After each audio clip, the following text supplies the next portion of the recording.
Kita semua sering mendapatkan informasi seperti berita ini, yaitu banyaknya karya anak bangsa yang tidak diterima di negaranya sendiri oleh pejabatnya, oleh regulasi yang herannya rakyatnya diam-diam baik mendiamkan pejabat yang kejam kepada karya anak bangsanya sendiri. Ada apa dengan Indonesia sih? Kita infokan lebih rinci. Kita pasti tahu berita ada anak SMA yang penelitiannya ditolak 11 kali di Indonesia. Dia bernama Christopher Farrell Melanio Kusuma. Awalnya dia hanya ingin mendownload sebuah game karena kuotanya terbatas dan ukuran gamesnya yang sangat besar. Jadi dia tidak bisa mendownload games tersebut. Lalu dia melakukan penelitian tentang data compression, software pengkompres data agar jadi kecil.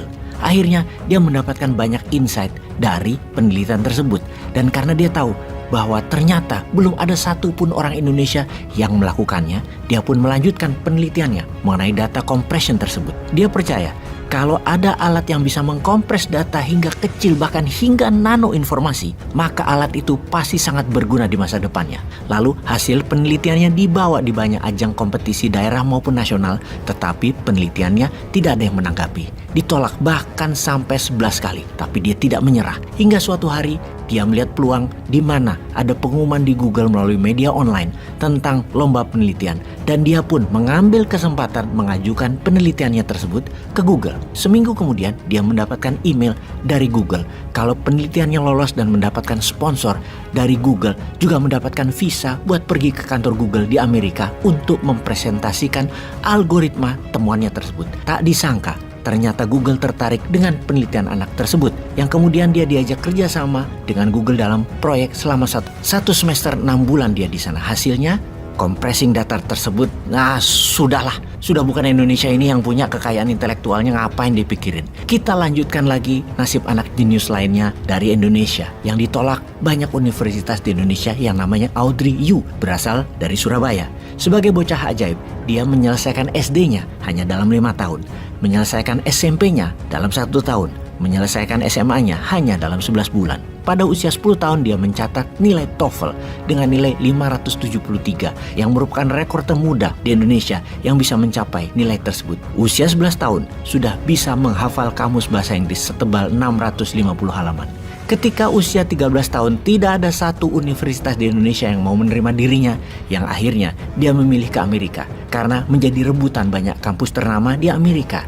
Dan pilihannya, dia masuk ke Universitas Virginia di Amerika. Dia mengambil jurusan fisika di University of Virginia, lulus dalam 2 tahun dengan nilai sempurna. Sekarang dia mengajar bahasa di Tiongkok buat siswa-siswi Tiongkok yang mau melanjutkan studi di luar negeri, juga untuk siswa agar lulus ujian SAT atau Scholastic Aptitude Test, sebuah tes untuk mengukur kemampuan calon mahasiswa untuk bisa melanjutkan ke sekolah tinggi di Amerika.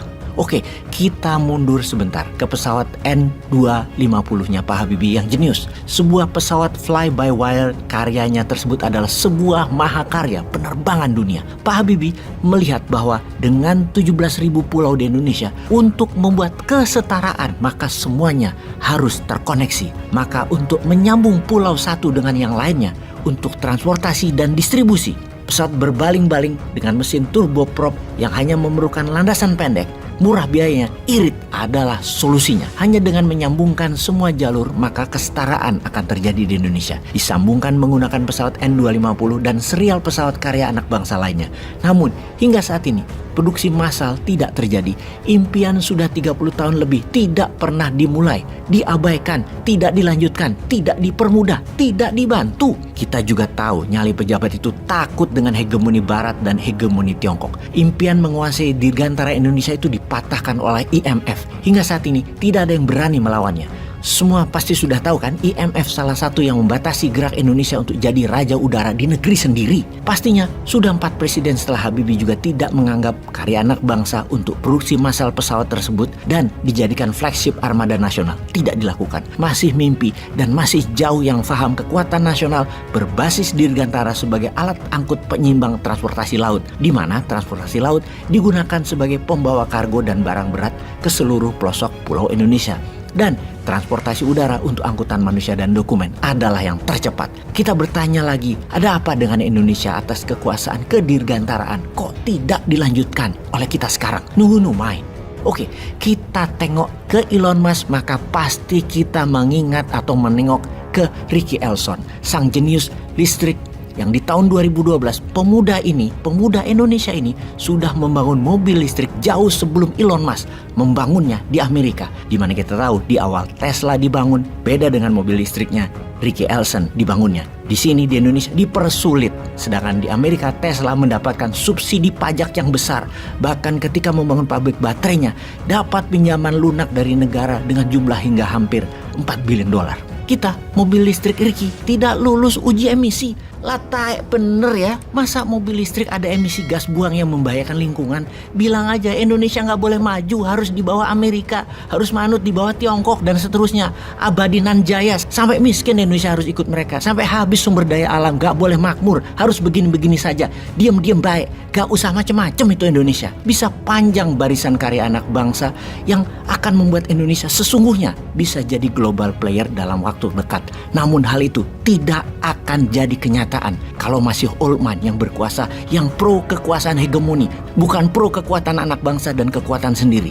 Sahabat, bagaimana komentar sahabat akan informasi kali ini?